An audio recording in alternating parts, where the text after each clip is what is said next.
Budget নিয়ে প্রতিক্রিয়া জানাচ্ছে centre for policy dialogue CPD. আমরা সরাসরি চলে যাচ্ছি তাদের প্রতিক্রিয়ায়।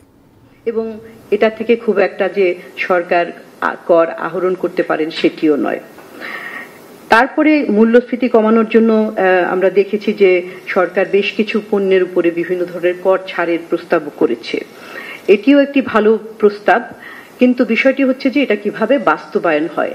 দেখা যায় যে কর কমানোর পরেও সেটা বাজারে সেই অনুপাতে কমে না জিনিসপত্রের দাম। সেখানে বাজার ব্যবস্থাপনার বিষয়টিও গুরুত্বপূর্ণ রয়েছে এবং মূল্যের করের দোহাই দিয়ে একইভাবে কিন্তু উচ্চ মূল্যে পণ্য বিক্রি চলতে থাকে।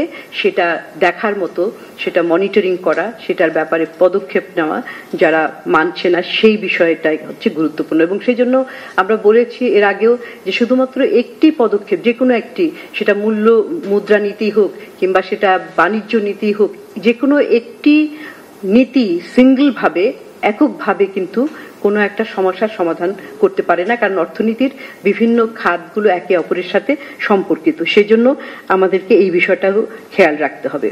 তৃতীয় আরেকটি বিষয় যে মূল্যস্ফীতি কমানোর ক্ষেত্রে যে দরিদ্র যারা, এমনকি শুধু দরিদ্র না, নিম্ন আয়ের জনগণ, মধ্যবিত্ত, তারাও কিন্তু প্রচন্ডভাবে কষ্টে রয়েছে। তাদের দৈনন্দিন ব্যবহারযোগ্য কনজিউমেবল গুডসের ক্ষেত্রে বলি কিংবা অন্যান্য জীবনযাত্রার জন্য প্রয়োজনীয় ব্যয় তারা সংকোচন করে আসছে এবং সেই জন্য সামাজিক নিরাপত্তা বেষ্টনীর একটা গুরুত্বপূর্ণ ভূমিকা পালন করে থাকে।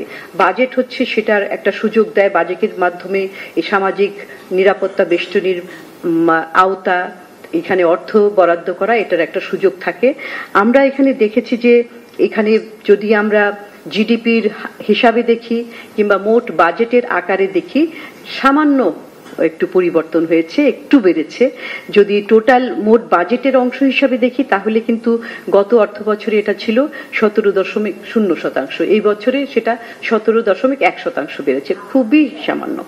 এবং যদি আমরা জিডিপির অংশ হিসাবে দেখি সেই ক্ষেত্রে দেখি যে সামাজিক নিরাপত্তা বেষ্টনী খাতে গত বছরে 2.4% থেকে 2.43% বেড়েছে, খুব সামান্য।